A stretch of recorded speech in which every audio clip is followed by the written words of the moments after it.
Cidadão estrangeiro na enrolo recém-rito alegadamente envolve atividade esquema call center e a Fomento 2, submetido ao primeiro interrogatório.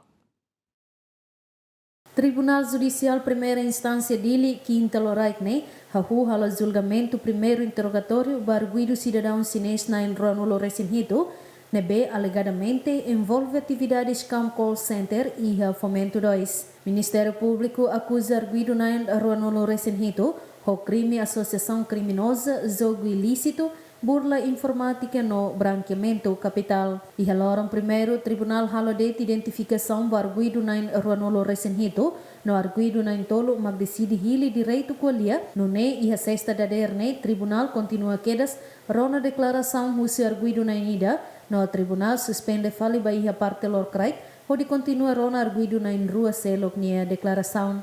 Arguido cidadão chinês na rono recém-rito ne, detém iha loron sanolo recém-tolo fulang ne iha residência ida iha área Fomento 2, tambalegadamente envolve atividade de scam call center.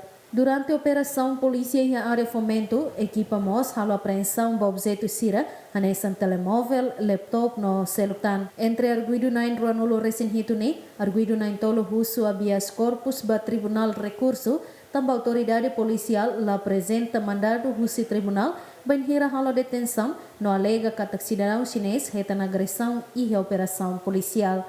Santina de Jesus, Romaldo Neves, GMN.